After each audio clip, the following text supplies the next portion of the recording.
자, 인사합시다. 안녕하세요. 네. 94쪽, 문제 16번.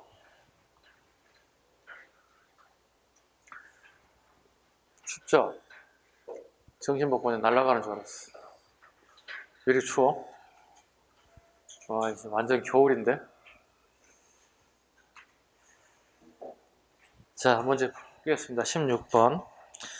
다음과 같은 사이현상에 대한 시기의 사실을 옳지 않은 것, 시기를 물어봤습니다. 당시에 검령구, 내수, 천구까지 다 사전을 받아서 그중 많은 자는 수백 개에 이르렀다. 그들은 보통 농민을 유인해서 천민으로 만들고 또 민전으로서 그 부근에 있는 것에 대해서 모두 전조를 거두어들였으므로 주변에서는 세납이 들어올 곳이 없었다. 원간섭 지배 세력 누구죠? 검문 세족에 대한 얘기. 검문 세력들이 우리 일반 백성들의 토지를 다 빼앗았다. 토지를 수단과 방법을 가르지 않고 토지를 강탈한 내용입니다. 네. 이때 우리 농민들의 하소연이 나오죠. 이렇게 쇠꼬챙이라 생각해봐. 이 분필이 땅에서 쇠꼬챙이를 꽂을 정도의 땅도 나에겐 존재하지 않다. 이렇게 비아냥거리고 있습니다. 그래서 원간섭기에 얼마만큼 많은 검문 세력들이 백성의 토지를 탐했는지에 대한 부분을 여실히 잘 드러낸 내용 중에 하나이다. 옳지 않은 겁니다. 1번 중추원이 밀직사로 격화되었다. 원래 이 중추원은 왕명출납하고 궁중수기를 하는 것입니다.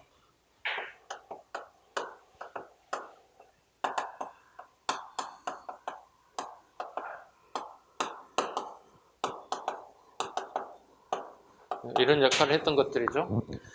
즉 황제국에 쓰는 용어들이었습니다. 원간섭기가 되면서 명칭이 밀직사로 격화되었습니다. 충렬항식에 밀직사로 격화되었다. 원간섭기겠죠. 두 번째, 송설체라는 새로운 글씨체가 도입되었다. 우리 강의실 입구에 지금 저기 송설제라고 되어 있죠. 지금 현재 보이시나요?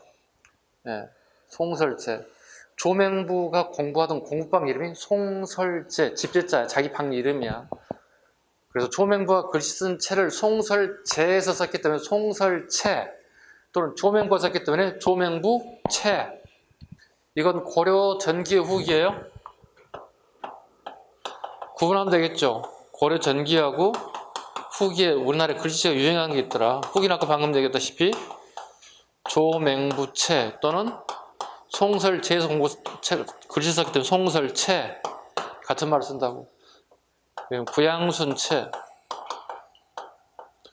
또는 왕이지채, 이거 하나만 가지고도 전기인지 후기를 구분을 정확하게 우리가 구분할 수 있으면 됩니다. 반농사에서 2년 3대 윤작법이 점차 보급되었다. 2년 3대 윤작법 꼭 기억하셔야 됩니다. 2년 3대 윤작법이 좀 더 보급되기 시작했다.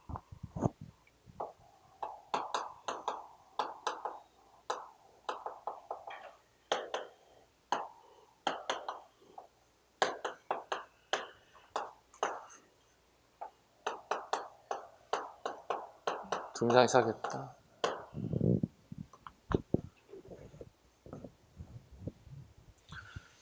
(4번) 최초의 금속알조로 인쇄된 의뢰서가 진행되었다. 이건 상정고구 매문이라고 합니다.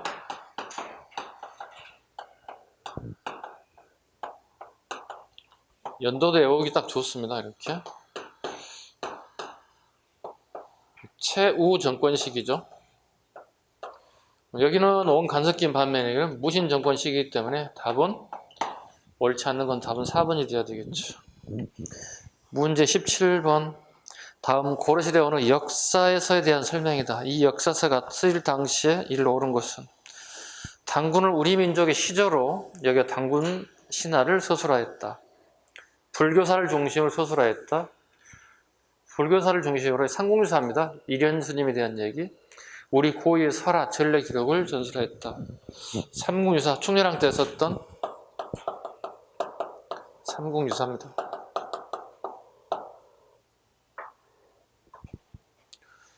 원간섭기에 쓴 책과 그 다음에 무신정권기에 쓴 책을 구분하라고 그랬습니다. 이렇게 제가 원간섭기, 무신정권기, 삼공유사와 제왕홍기가 대표적일 거고,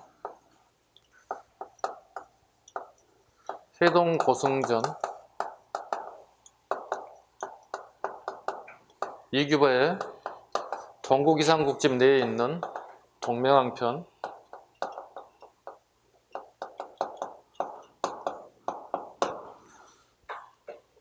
무신정권시기에 쓴 책 동해물과 백두산이 마르고 닳도록, 원간섭기에 뭘 해도 되지 않네요. 삼재.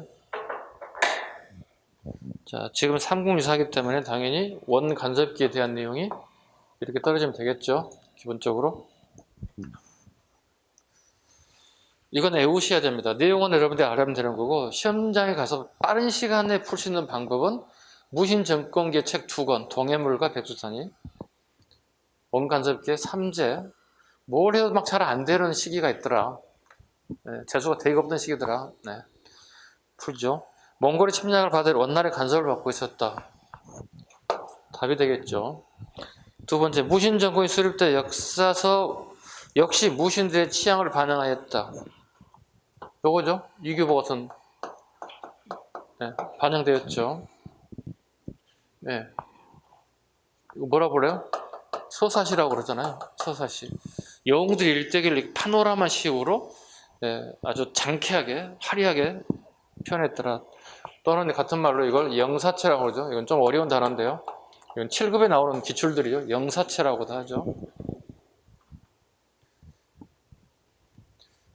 세 번째, 중국의 영향을 많이 받아 문벌 귀족도 역사서를 집필했다. 이건 김부식의 삼국사기에 대한 얘기입니다. 인종식이 1145년에 편찬된 삼국사기에 대한 얘기입니다.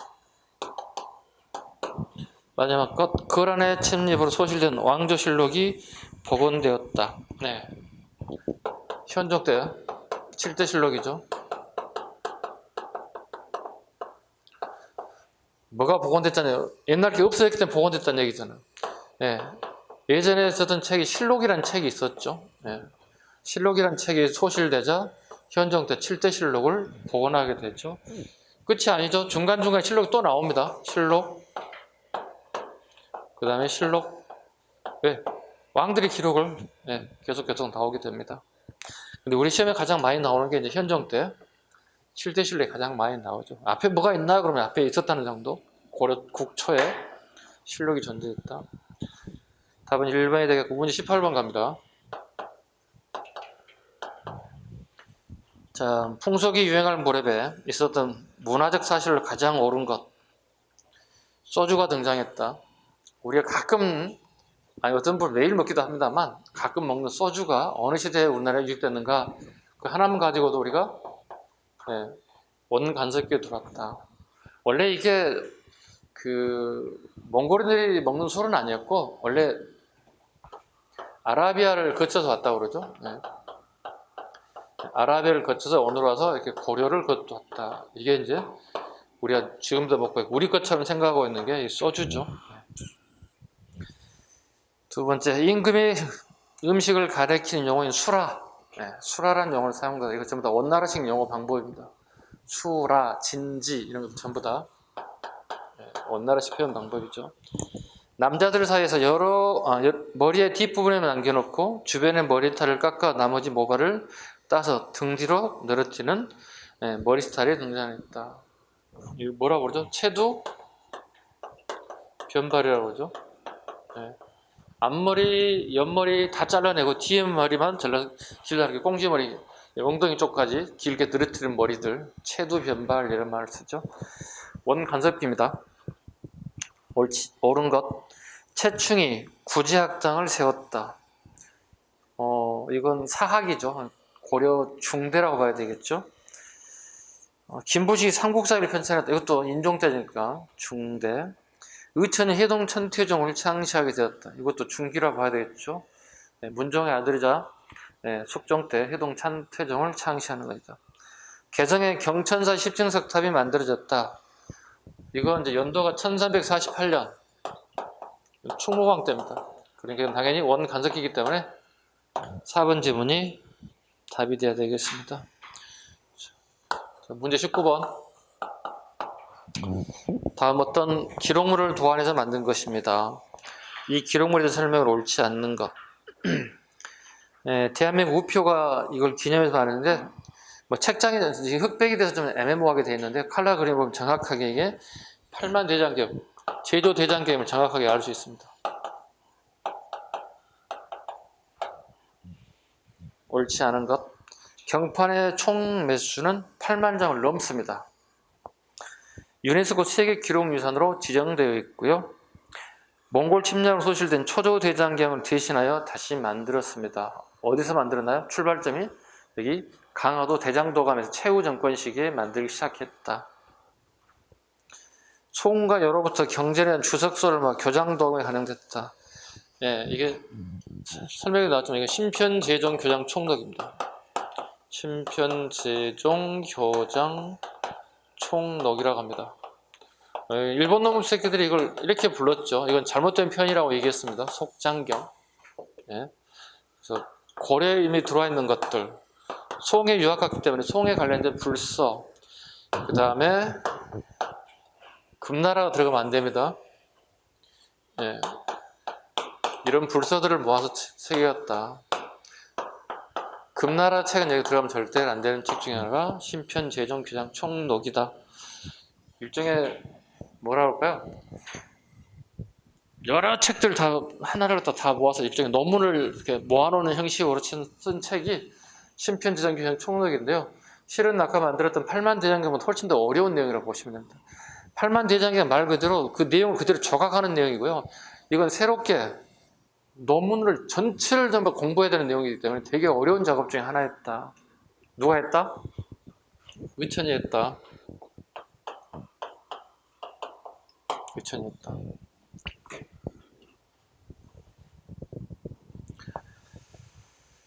문제 20번. 다음과 같은 주장을 펼친 인물에 대한 설명을 가장 옳은 것을 고르세요. 자, 일심을 깨닫지 못하고 한없는 범례를 일으키는 것이 중생인데 부처는 이 한마음을 깨달았다. 깨닫고 아니 깨달음은 오직 한마음에 달려있는 것이니 이 마음을 떠나서 따로 부처를 찾을 것은 없다.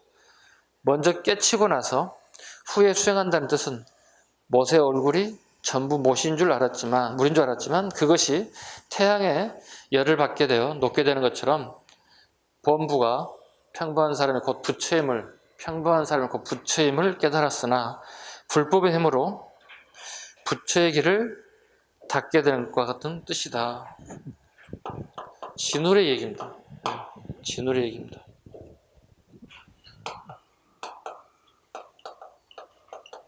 도노점수에 대한 얘기입니다. 진울은 우리 알다시피 선정승려입니다. 일종의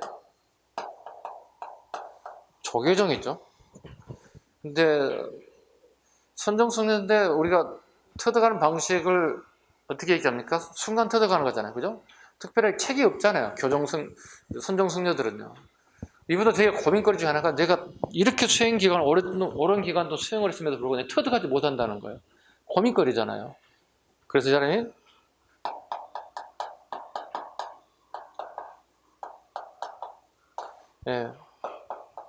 중국의 이제 불교계 한 파 중에서 쓴 책이 있는데 이걸 신함경이라고 불러요. 신함경을 읽고 웃기는 게 선종승려 여기 읽고 순간 터득했다는 거예요. 순간 터득했다 이렇게 되는 거예요. 선종승려인데 교정승려들이 하는 방식을 통해서 터득했다. 터득하는 방식에는 교정서정이 따로 없다는 거지. 순간 터득하는 거니까. 순간 터득했고 터득했다면 어떻게 해야 돼? 끝이 아니라 그래도 꾸준히 노력을 해야 된다. 도노정수 이렇게 합니다. 그래서 이분이 수행 방식을 어떻게 합니까? 정해쌍수 도로 점수 얘기하는 거예요. 자, 봐보시죠. 정할 정자죠. 수행 방법을 정했노라. 첫 번째, 독경, 불교 경전을 읽으라고 얘기했잖아. 선종선녀가 불경을 읽으라는 얘기가 뭐죠? 자기의 경험담을 이제 그대로 반영하는 거지. 야, 내가 참 힘들었어. 나는 선종선녀잖아. 내가 책을 읽을 수는 없잖아. 하다 안 되니까 책을 한번 읽었어, 이 책을. 신함경. 그랬더니, 야, 이거 웬일이니? 순간 터득됐네? 그래서 제자들에게, 또는 불제자들에게, 야, 책을 읽어라. 아무리 선종선녀라고 그냥 가만히 있어도 되는 게 아니더라. 내가 경험해봤더니. 너희들도 읽어, 이렇게. 뭐 또 하라는 거야? 노동도 해야지. 그래, 노동의 가치를 알지 않겠느냐. 독경. 이렇게 하면 우리가 지혜가 쌓일 것이다. 그러니까 두 가지 수행하는 방식을 겸해서 분석했다. 어떻게? 교종과 선정의, 즉 선종 중심의 교를 같이 수행하는 방법 어떻게 써? 이렇게 제자들에게 수행 방식을 제시했다. 이게 진우리 방법입니다. 우리 시험에 진우는 뭐 매년 나오다시피 하는 인물이니까요. 네, 기억 잘 해주시기 바랍니다. 자, 1번 하음사상을 정비하고 보살의 실천행을 강조했다. 하음사상을 정비하고 하음사상 하면 우리가 보통 이제 많은 사람이 떠오르게 되죠. 신라 승려도 떠오를 거고. 근데 지금 보살의 실천행이라고 그랬잖아요. 이건 균형이다. 네, 보살의 실천행이라. 보살은 실천해야만이 진정한 가치가 있다. 균형에 대한 얘기입니다. 균형은 우리 알다시피 강종 때 대표적인 승려이기도 합니다. 고려 광종식이. 두 번째, 불교계 개고의 수선사 결사를 제창하였다. 누가? 진우리. 어디에서? 순천에서. 답은 2번. 흥황사를 근거지로 삼아 교종통합운동을 전개하였다. 의천입니다. 네, 흥황사는 우리 알다시피 누가 지어준 절인가요? 아버지 문종이 지어준 절입니다. 왜? 아들을 출가시키기 위해서. 그죠? 의천이 수행했던 11살짜리, 12살짜리 꼬마가 수행했던 것이기도 합니다. 유불일치설, 진울의 제자 해심입니다. 진울의 제자 해심이 유불일치설을 주장했다. 21번 갑니다. 21번. 다음 자료에 나타난 시기의 모습을 옳은 것을 고르세요. 제국대장 공주의 검령구였던 인후가 제국대장의 남편은 충렬왕입니다. 네, 충렬왕입니다. 갑자기 재상이 되어 나라 전체의 권력을 행사하니 원경이 인후의 권세에 기대고자 하여 아들을 인후의 딸에게 장가 보냈다. 약간 좀 비참하죠. 제국대장 따라온 몸종들이 있는데 그 사람을 재상의 자리에 앉혔다는 얘기예요. 얼마나 파워가 온 나라 애들이 파워가 셌으면. 그때 우리 고려 건문세족들이 그 재상의 자식과 결혼을 시켜서 권력을 잡으려고 하더라는 거예요. 좀 창피한 부분이기도 합니다. 네, 그러니까 권력 앞에는 상대가 누구든 간에 그냥 손을 잡는 사람들, 이런 모습을 우리가 종종 보고 있는데요. 고려 원간석이 이게 또 치열했다. 이때부터 인후의 일파가 되어 온갖 일들을 꾸며대며 나라의 해악이 되었다. 원경이 무략장군 정동행중서성 도진무호에 임명되어 근부를 찾다. 권력과 결탁해서 권력을 쥐게 되었다. 원간석기죠. 보기 가겠습니다. 결혼동합을 통해 공녀를 징발했다. 기억번 답이 되겠죠. 유교사관학과는 삼국사기를 편찬하였다. 이건 김부식 문벌귀족식이죠. 12세기. 변발과 호복,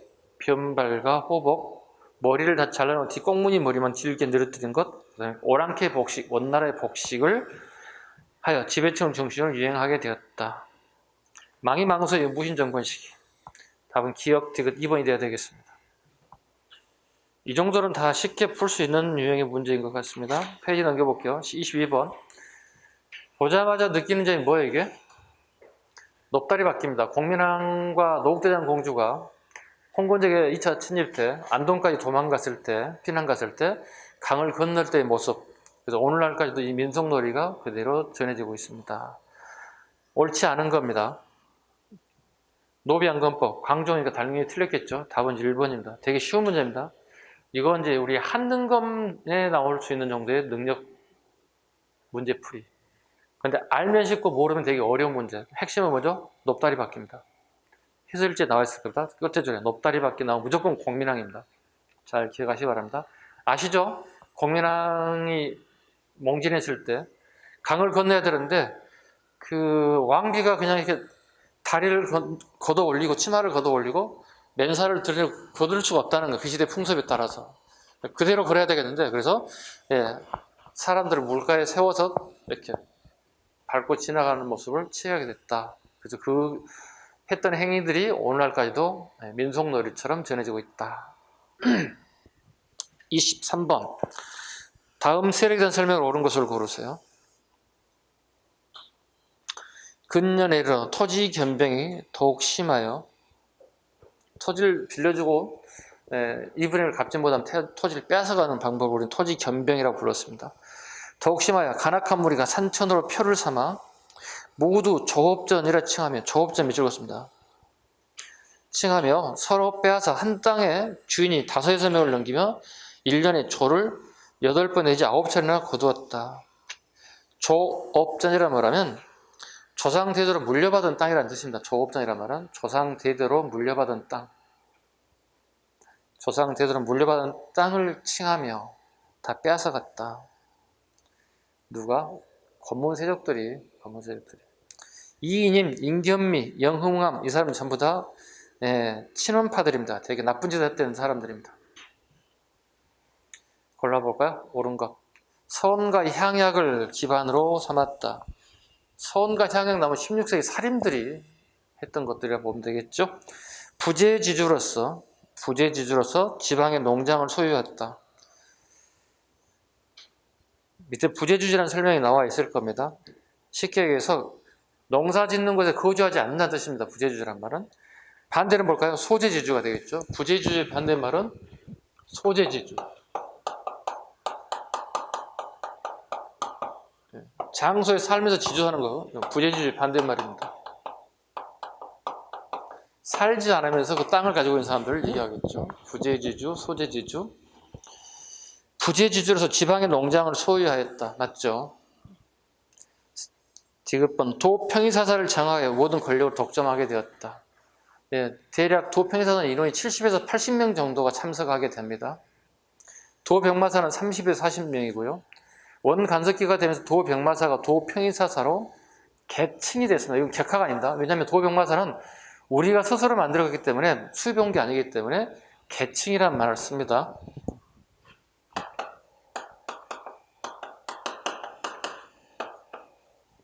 내온 국가의 중대사를 결정하는 기구이다. 원간섭기가 되면서 도평이사사로 명칭이 바뀌더라. 이거 갖다가 격하가 아니라 계층이라는 단어를 쓴다. 왜? 이건 우리가 만든 자체 기구이기 때문에 그렇습니다. 중국의 제도가 아니라 우리가 만든 거기 때문에 계층, 명칭이 바뀌었다. 인원은 대략 여기가 30에서 40명 정도 구성되어 있고 이렇게 계층이 되면서 대략 70에서 80명 정도로 이렇게 구성이 되어 있더라. 국가의 중대사를 결정하는 기구이다. 도병마사, 도평이사사가.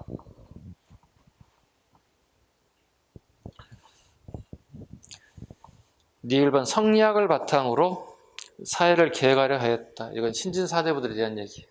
답은 니은, 디귿, 답은 3번이 되겠고요. 문제 24번. 밑줄친 왕의 업적으로 옳은 것.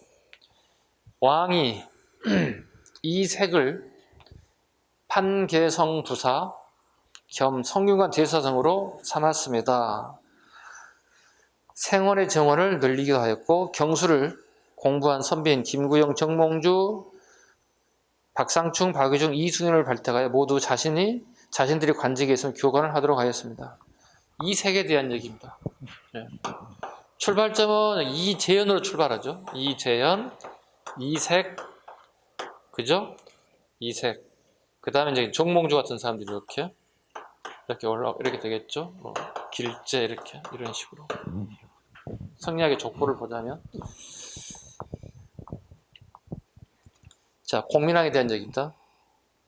옳은 거 골라보겠습니다. 사리몬을 왕명 출납하는 곳입니다.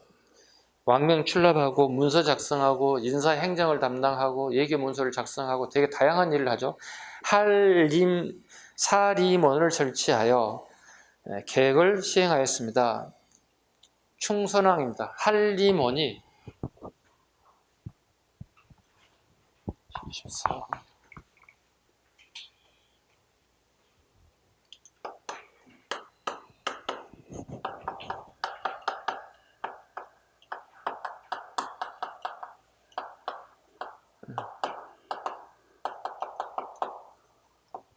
이렇게 격하됩니다. 이건 격하라고 합니다. 왜일까요? 원간섭기 여기는 황제국이고 이건 황제국에서 쓰는 용어니까 제국에서 쓰는 용어로 이렇게 격하됐다 보시면 돼요. 이렇게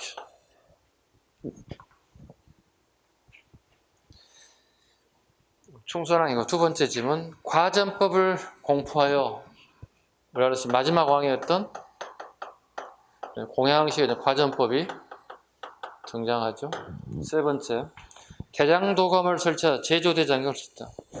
네, 팔마대장경을 만든 게 제조대장경입니다.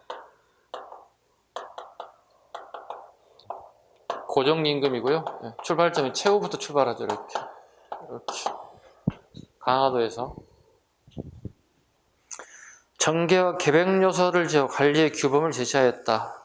이거 왕건입니다. 태조 왕건입니다. 4번 친원 세력을 숙청하고 정동행성 이문서를 폐지하였습니다. 예, 공면의 가장 큰 업적 중에 하나가 개혁정치죠. 그 중에 하나가 친원파를 숙청하죠. 대표님을 기철 같은 사람을 숙청하고 그 다음에 정동행성 이문서라는 말은 정동행성은 원래 일본 원정을 필요한 준비하는 기구였습니다. 사람을, 물자를 이런 걸 동원하는 게 정동행성이었는데 우리가 1차, 2차 일본 정벌이 실패하잖아요. 그러난 다음 2차가 끝나고 난 다음에 정동행성 내 이문서를 설치한다고. 이건 뭐냐면 몽골인들을 대상, 원나라인을 대상으로 우리 고려인이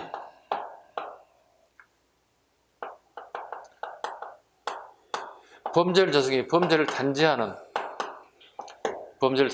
역할이 이문서였습니다. 그런데 이거 다 없앴다는 뜻입니다. 왜? 너무 가혹하게 처벌했다는 겁니다. 고려인이라고 해서 차별했다는 겁니다. 쉽게 비유하면 우리 일제강점기 시기에 일본에도 우리가 범죄 저질렀을 경우 되게 가혹하게 저질렀던 것들인데 이문서 이거 없애야 한다.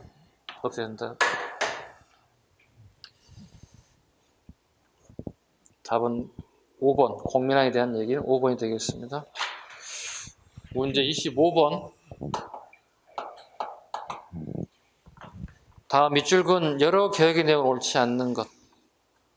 자, 대화가 더 있습니다. 신하가 얘기합니다. 신이연종이 아래옵니다. 변발을 하고 호복을 입는 것은 선왕의 제도가 아니옵니다. 전하께서는 그런 것을 본두지 마십시오. 앞에 왕들이 이런 것을 안 했다는 거야. 즉 원나라식의 복식이라는 머리 스타일을 하지 않았다는 거야. 지금 왕께서 이러시면 안 됩니다. 이 사료는 되게 많이 나오는 사료예요. 언제든지 나올 수 있어요. 그대가 진정 충신이구나 왕이 얘기합니다. 이제부터 과인은 변발을 풀고 여러 개혁 조치를 통해 고려를 바로잡을 것이다. 공민왕에 대한 얘기입니다. 꼭 왕을 따라한 건 아니었습니다. 왜냐하면 공민왕은 꼬맹이 때 이미 원나라 연경에 들어갔습니다. 꼬맹이 때부터 원나라인의 생활을 똑같이 했어요. 호복을 입고 변발하고 풍수 똑같이 했어요.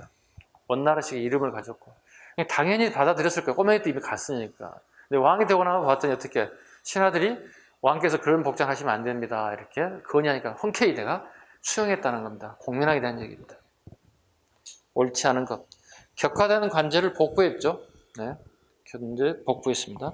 정동은 이문서 폐지했다. 우리 방금 얘기했죠. 폐지했다. 경기 하나의 과전법을 시행하였다. 아까 얘기했다시피 이건 공양왕입니다. 마지막 왕입니다. 답은 이게 돼야 되겠죠.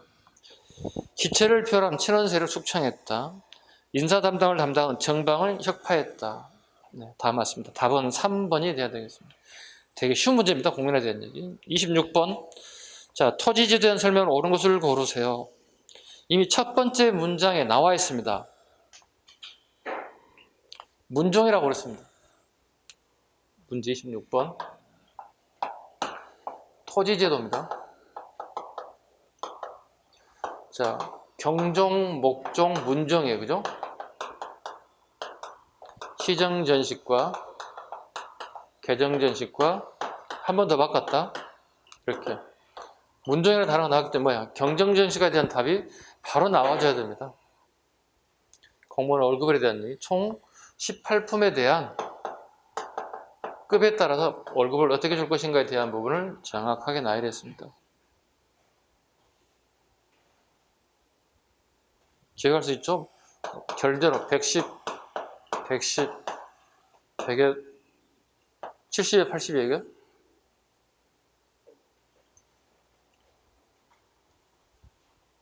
(110에 110) (100에 80) (80인가) 갑자기 생각이 확 사라져 버렸습니다.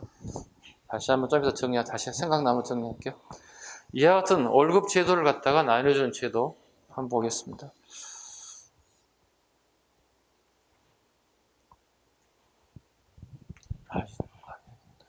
(80에 70이구나) 헷갈려. 이게 100에 50이고 순간 헷갈리는데 생각났어요. 110에 110, 100에 70, 그 다음에 100에 50. 이렇게. 이건 정일품에 한해서 주는 기준점입니다. 갈수록 점차 감소하겠죠, 이렇게. 옳은 거 보겠습니다. 지급 토지, 1번 지급 대상 토지를 원칙적으로 경기지역에 하나 했다. 과전법에 대한 얘기. 두 번째, 관리가 사망하면 유가족에게 수신제와 휴량제를 제공했다. 과전법상의 군인전을 얘기하는 거고. 개국공신에게 인품, 행실, 공로를 기준으로 이건 역분전에 대한 얘기. 역분전에 대한 얘기. 누군지 아시죠? 태조? 왕건식 얘기하는 거. 4번 질문. 전란으로 국가 재정이 약화되자 관리 녹봉을 대신하여 지급하기도 하였다. 녹봉을 대신 지급하였다. 이건 녹가전입니다. 원종 얘기입니다. 원종 얘기. 고려말 원종 시기. 5번 현직 관리에게 전작과 임야를 분급하여 수치의 권리를 행사하게 하였다. 답은 5번쯤이 돼야 되겠습니다. 이건 전현직에게 주자본이 부족하게 됐다. 이들에게는 현직 관리들에게만 수족본이 지급되었다. 문제 27번 갈게요.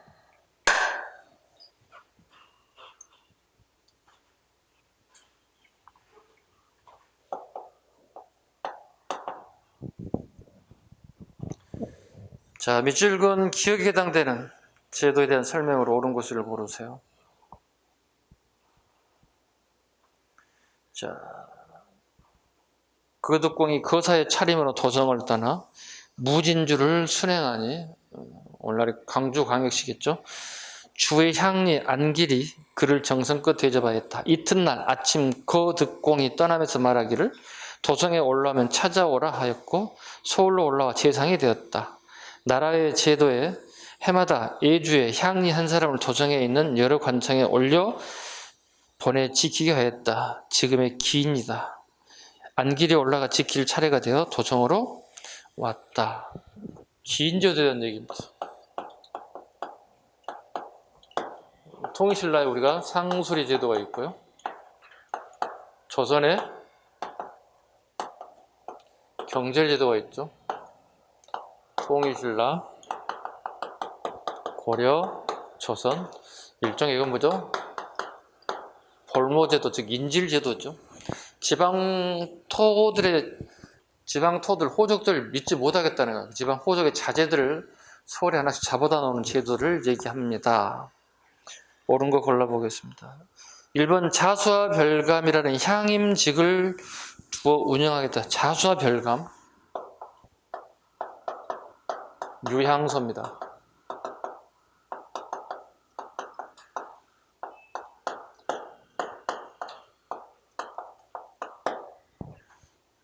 조선시대. 두 번째, 대간으로 불리며 왕의 권력을 행사했습니다.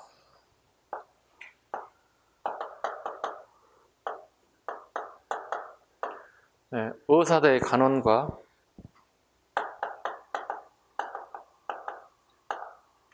중서문화성의 낭사, 이건 고려시대 얘기하죠. 일종의 서경 기능이죠, 지금. 네. 대성제도.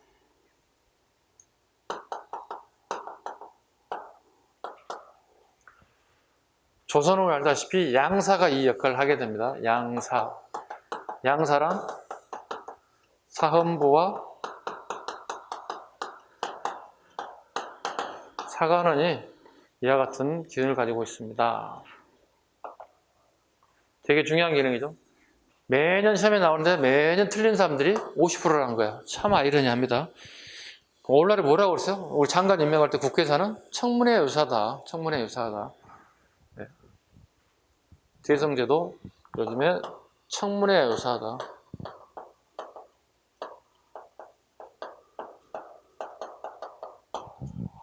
기본으로 잡으셔야 됩니다.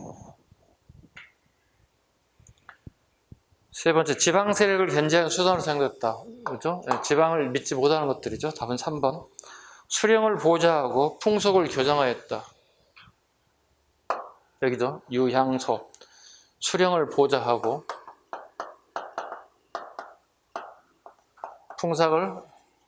풍속에 관련된 업무도 하더라.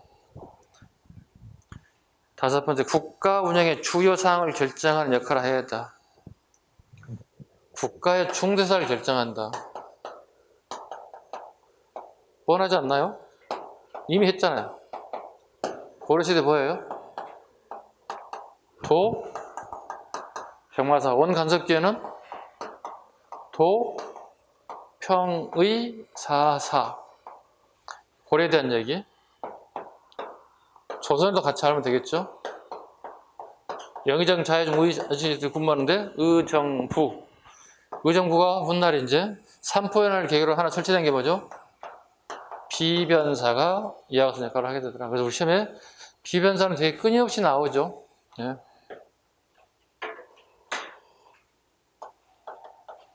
삼포연을 계기로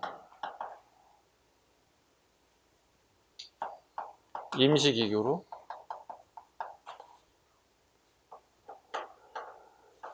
을묘예변을 계기로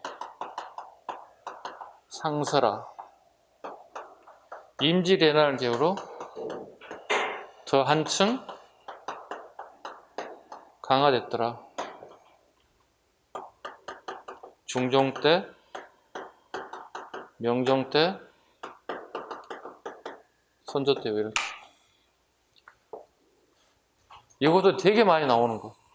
공무원시험을 준비하는 수험생이라면 이 두 개 정도는 그냥 잘잘잘잘 그냥 내 머릿속에 다 들어있어야 됩니다. 기본적인 것들입니다. 가장 많이 나오는 행정 파트 부분이거든요. 여러분들 가장 많이 오류가 발생되는 게 고려와 조선의 행정 파트예요. 이게 되게 쉬워요. 그래서 여러 번 써보세요. 그러니까 한 번 읽고 머리에 담아주면 참 좋겠는데 우리가 그렇지는 못해요. 네, 그 정도까지 능력이 잘 안 돼요, 우리가. 방법은 어떻게? 계속 A4 꺼내서 계속 써보세요. 네, 대성제도와 오늘날 청문회 제도와 유사한 것들을 끊임없이 써보시기 바랍니다. 이런 것도 알아두셔야 되겠죠? 비변사가 언제 만들어졌고 언제 상설화됐고 언제 강화됐는지 기본적으로. 폐지된 건 안 적었어요. 비변사가 언제 폐지됐어요? 흥선 대흥군식이 폐지됐습니다. 왜? 모든 권력을 비변사가 다 지게 되면 어떻게? 절대 권력은 절대 부패한다고. 그래서 다시 비변사가 폐지되면서 의정부와 삼군부로 다시 부활합니다. 의정부와 삼군부, 신영, 남영, 마병소로 다시 분할됩니다. 분리시켜줘야 되잖아요. 절대 권력을 가지면 안 되잖아요. 그죠? 이 말로 한 모를 또 적어줘야지 뭐. 풍선 대용문 때 비변사가 획파된다. 그럼 대신에 비변사 역할 하는 게 하나 있어야 되지 않겠느냐. 의정부와 삼군부가 부활하더라. 절대 권력을 한 군데다 주면 안 된다는 뜻이죠. 삼군부란 신양, 남영, 마병소. 그러니까 행정파트와 군을 이렇게 분리시켰다. 풍선대원군 때 가면서. 신양, 남영, 마병소라고 나올 수도 있고, 그 다음에 삼군부라고 얘기할 수도 있다. 다 알아둬야 되겠죠. 삼군부가 뭡니까? 물어보면 몰라요. 이러면 안 된다고. 삼군부란 신양, 남영, 마병소. 즉 오늘날의 서울에 군대를 A, B, C에 주둔해서 서울의 안보를 책임지게 만들었다. 이런 의미가 되겠습니다. 어때요? 할만하죠? 할만해야 됩니다. 고래에서 막히면 이제 이건 죽도 밥도 안 되는 거. 이 정도는 쓱 지나갈 수 있어야 됩니다.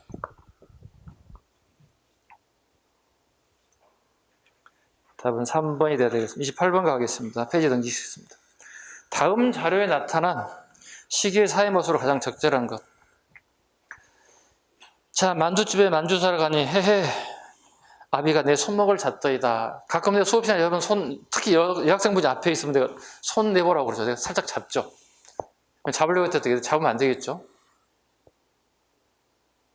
근데 그건 잡죠. 왜 잡아요? 아니 만두가게 쌍화점이다. 이렇게 만두가게 만두를 사러 갔더니 그 주인 아저씨께서 그 여인의 손목을 잡더이다. 나하고 연애하자는 얘기가 되는 거예요. 이게 그 시대에 사회생활을 적나라하게 표현한 것 중에 하나가 만두가게 쌍화점이에요. 만두가게를 쌍화점이라고 그러거든. 만두를 쌍화라고 하고 만두 파는 점포가 되겠죠. 만두가게가 되겠죠. 먼 간섭기에 우리나라에 만두가 들어왔다. 우리는 만두가 우리 것처럼 열심히 먹고 있지만 실은 원조는 우리 건 아닙니다. 원나라로 들어왔던 음식이니까요. 만두집에 만두 사러 가니 헤헤 아비 아라비아 또는 몽골 상인이 내 손목을 잡더이다. 이 소문이 가게 밖에 나며 들며 하면 조그만 새끼 광대 내 말이라 하리라. 1년에 한두 번이나 2년에 한 번씩 선발이 있는데 그 수가 많을 때는 40명에서 50명에 이릅니다. 공녀의 키워드가 되겠죠. 공녀로 선발되면 부모와 일가 친척들이 서로 모여 통곡하며 밤낮으로 곡성이 끊이질 않았다. 공녀로 끌려가는 것 얘기하는 겁니다. 원간섭기. 답이 바로 나오는데요. 3번 변발, 몽고시 복장 등이 지배층의 사이에 널리 유행하게 되었다. 다음 문중을 중시하는 서원과 사후가 세워졌다. 이건 조선 전기에 대한 얘기. 5번. 조선 후기 말 잘못했어요. 후기. 서원이니까 후기가 돼야 되겠죠.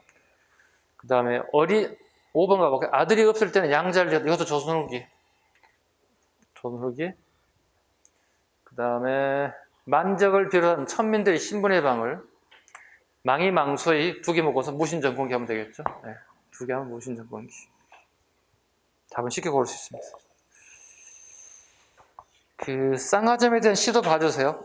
여러분 책에 일부러 여기 적어놨으니까 쌍화점에 대한 시. 이거 나오면 무조건 시기를 물어본다면 원간섭기예요. 만두가게. 다음 페이지 29번 갑니다.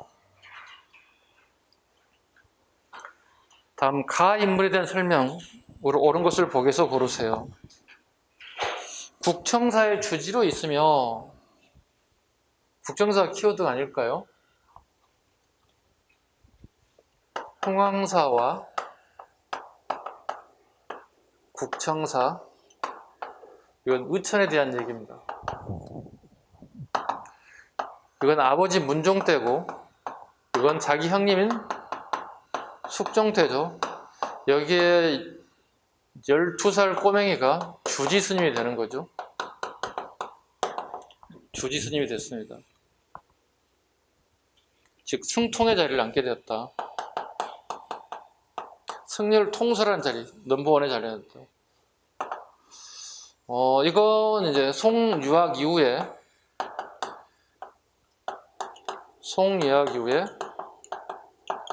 이게 천태정을 개창하죠. 실은 가져온 거죠. 그래서 여기다가 해동이라는 단어를 넣게 되죠. 해동 천태종을 개창됐다. 이렇게. 여기는 하엄종 중심이죠. 왜냐하면 하엄종의 한계를 느꼈겠죠. 한계를 느껴서 유학을 가서 공부하고 가서 만든 게 해동 천태종이 개창되었다. 의천에 대한 얘기입니다. 이건 우리 불교사도 되게 중요하게 다루는 부분 중에 하나입니다. 자, 이문의 설명 옳은 것을 골라주세요. 안 읽어도 되겠습니다. 국정사는 단 하나 때문에 우리가 의천이라는 사람을 유추해 볼 수 있으니까. 신편제종 교장 총록을 편찬하였다. 아까 설명드렸습니다. 송유학 가서 송의 불교, 그죠? 그다음에 그 안에서 여의 불교, 일본에 우리나라에 들어와 있는 것들, 꼭 거기 들어가지 않은 게 뭐라고요? 신편제종 교장 총록에는 금나라의 불사가 들어가면 절대로 안 된다. 왜? 나라가 아직 만들어지기 전이니까. 두 번째, 화폐 유통의 필요성을 주장하게 되었다. 화폐 유통의 필요성을 주장하게 되었다. 누구한테? 숙종한테. 송나라 갔더니 화폐를 사용하더라. 그 송나라에 갔다 만들어. 숙종식의 화폐가 되게 유통이 되기 시작하죠. 대표적인 게 뭔가요? 동국, 통보, 중보, 회동, 사만. 이렇게 통보와 중보는 처음 만들 때 통보, 두 번째 만들면 중보라는 표현을 쓰더라. 다 같은 화폐입니다. 네. 가격은 꼭 같습니다. 한 양, 두 양, 이렇게 동그란, 이렇게 이런 식으로 한자로 적을게요. 그냥 한글로 적을게요. 이렇게 동국, 통보 이런 식으로. 무슨 사상이 보이고 있나요? 천원지방 사상이 보이죠? 하늘은 둥글고 땅은 사각형이다, 방향이다 이렇게 하고 있어요. 이게 그 당시 사람들의 우주관이 천원지방 사상을 합해다 그대로 반영되고 있습니다. 기억, 니은이 정답이 되겠습니다. 중국의 농서인 농상집요를 소개했다. 이 사람은 이암이라는 사람이죠. 농상집요 이암. 이암이라는 사람이 농상집요도 소개하고 저기 나오는 송설체도 소개한 사람이 이암이에요. 참고로 이암이라는 사람이 송설체 또는 조명부체를 소개하기도 하였고 농상집요라는 책을 처음으로 소개한 인물이기도 합니다. 농상집요. 수선사 결사를 통해 불교, 이건 진울이 될 거고요. 답은 기억, 니은. 문제 30번. 다음 가인물의 활동을 옳은 것. 일단 뭐가 보이나요? 승탑이 보이시죠? 일단 승탑이 보이면 교정이에요, 선정이에요? 선정이 돼야 됩니다. 승탑 나머지고 선정입니다. 자, 순천 송강서 보조국사 감로탑. 누구 같아요, 이거? 송강사 나오니까 진울 얘기하는 거예요. 진울. 자, 보겠습니다. 옳은 것. 무예가를 만들었다. 신라의 언효대사. 무예가. 막힘이 없죠. 언용무예 사상이라고 그렇죠. 본인의 행동에 대해서 꺼리낌이 없다. 언용무예 사상. 하엄 일승 법계도 의상입니다. 글자도를 통해서 하엄 사상을 잘 표현했다. 의상. 불교 관련 설화를 중심으로 삼국유사 이련스님. 수선사 결사를 제창하여 불교계를 개가져했다. 답은 4번. 수선사 결사운동. 수선사는 절 이름이고 결사는 뭐죠? 우리 불교가 부패했다. 이 부패한 부분을 도려내고 새롭게 하겠다. 결사. 사람이 모였다. 승려들이 많이 모였다. 이런 의미를 가지고 있습니다. 같은 생각을 가진 사람들 모이는 걸 우리는 결사라고 합니다. 교관겸수를 내세워 교선통합의 이론체계를 정립하였다. 이건 의천입니다. 방금 얘기했던 의천에 대한 얘기. 이분은 교 중심의 선통합이다. 교선통합. 봐봐, 이건 건문세족식이고요. 여기는 무신정권 시기예요. 순서가 의천이 먼저 사람이에요. 진우는 뭐죠? 선선 그 다음에 선교 통합운동을 주장했던 인물이 진울입니다. 선선 그 다음에 선교 통합운동. 선은 뭐죠? 남선종과 북선종, 그죠? 그 다음에 남성정치 통합이 되고 난 다음에 교종을 통합하겠다 하는 게 진울의 생각입니다. 선선, 그다음에 선교 통합운동, 진울에 대한 얘기. 답은 4번이 되겠고요. 문제 31번. 자, 문화유산의 설명 옳은 걸 골라주세요. 첫 번째 그림. 일단 제가 일부러 이렇게 사진을 제가 찍은 걸 올렸습니다. 이게 경천사지 10층 석탑입니다. 용산에 있는 국립박물관의 그 뒷배경입니다. 유리창도 보이고 건물 안에 들어있는 모습을 보입니다. 네. 두 번째, 법천사 지강국사 현모탑입니다. 법천사 지강국사 현모탑. 법천사 지강국사 현모탑. 세 번째, 해허의 양류관원로입니다. 불화 또는 탱화라고 합니다.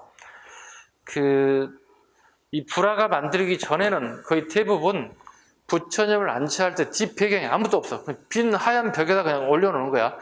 근데 고려시대가 되면서 불화가 뒷배경이 된다. 백그라운드가 되면서 훨씬 더 부처님이 화려하고 웅장한 모습으로 비칠 수 있게끔 백배경이 만들어진 그림이다. 불화다 보시면 되겠습니다. 옳은 거 골라보겠습니다. 1번. 가는 통일신라의 석탑의 영향을 받았다.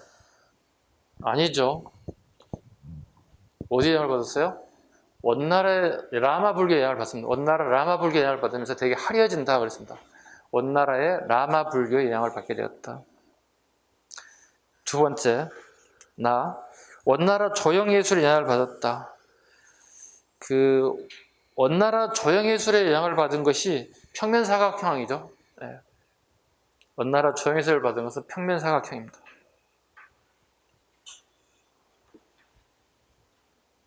세 번째, 다는 경전예술 이제 불경의 맨 앞장에 그려져 있다. 다는 아까 얘기했잖아요. 맨 앞장에 그려진 거 불경의 부처님 뒤에다 놓는 거라고. 이게 불화는 틀렸어요. 그 다음에 4번, 가와 나는 부처의 사리를 모시기에 제약서다.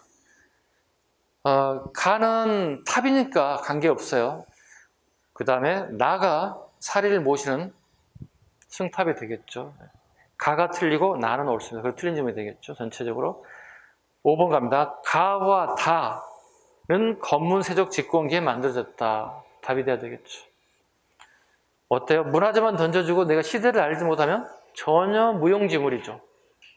그래서 시대를 정확하게 우리가 깨뚫고 있어야만 문제를 풀 수 있는 문제들은 문화산업. 그래서 항상 정치와 경제가 맞물려 간다는 사실을 유념하시기 바랍니다. 32번 갈게요. 다음 역사서에 대한 설명으로 옳은 것. 임금이 장차 일어날 때 부명을 받고 도록을 얻어 반드시 보통 사람과는 다른 점이 있으니 그런 대에 큰 변화를 타서 기회를 잡아 대업을 이루었다. 삼국의 시조들이 모두 신희함이 이루었습니다. 신이라는 단어가 나오면 무조건 삼국유사밖에 없습니다. 어렵게 생각하지 마세요.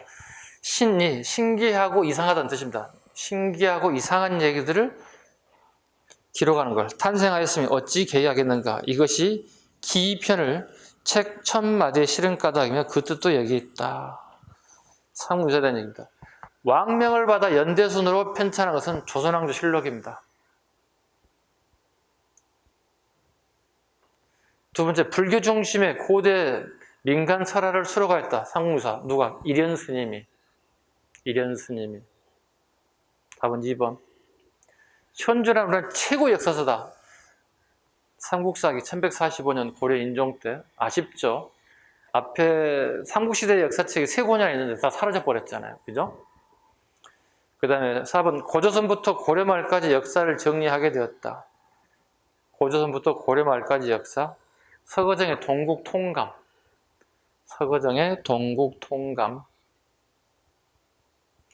5번. 고구려 건국영웅을 서사시 형태로 서술하였다. 이규보의 동명왕편, 서사시 또는 뭐라고 한다고? 영사체라고 한다. 즉 영웅들의 얘기를 파노라마식으로 아주 장쾌하게 나열하는 방식을 서사시라고 한다. 답은 2번이 되겠습니다. 33번. 다음 책에 대한 설명 어려운 거 한자를 읽으면 금방 쉬워요. 직지라고 써져 있습니다. 한자에. 직지. 풀네임은 직지심체 요절 줄여서 그것도 열 몇 자가 되는데 줄여서 직지심체 요절 이렇게 얘기합니다. 자, 이 책의 원래 이름은 백운화상 초록 불조 직지심체 효절입니다. 되게 길죠.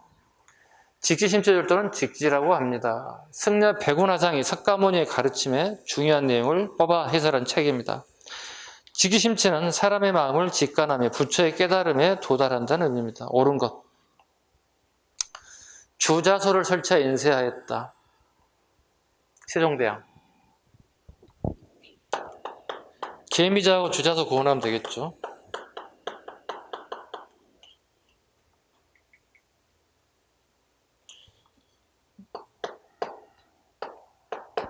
주자소에서 만든 것. 잠깐만. 몇 번 하다 이렇게 왔지? 아, 주자소를 설치했다. 세종대왕. 계미자 세종대왕은 갑인자.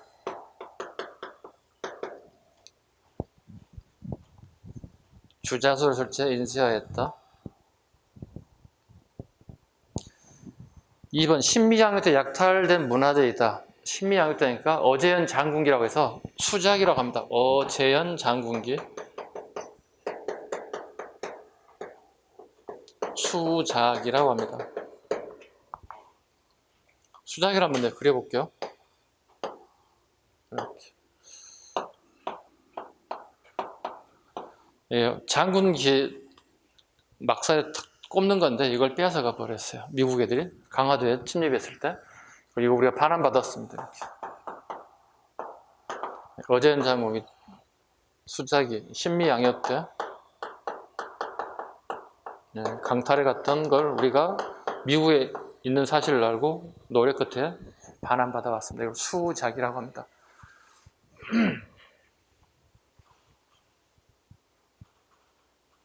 3번 불교 3층 석탑에서 발견되었다. 이거 무구정강 대다란이 경 얘기하는데요. 이거 석가탑입니다. 네, 아까 우리 수업 시간에 잠깐 언급드렸죠. 석가탑에서 발견된 것.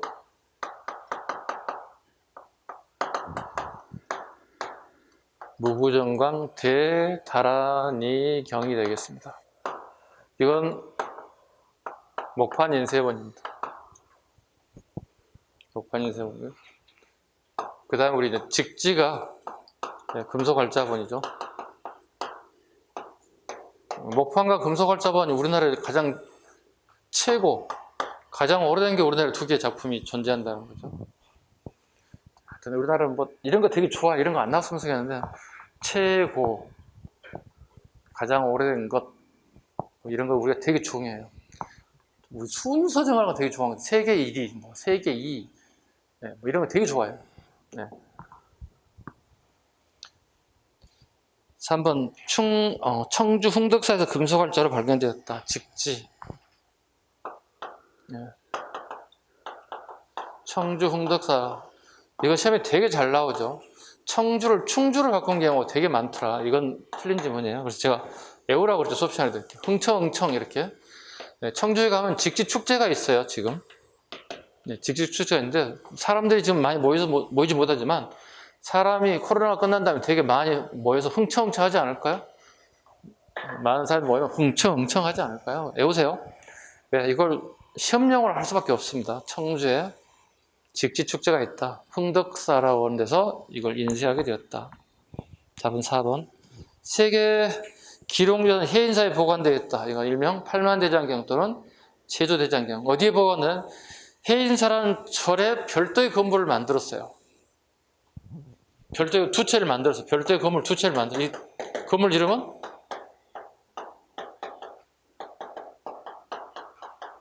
장경판자이라는 건물에 별도의 건물 두 채를 만들어서 이걸 보관하고 있습니다.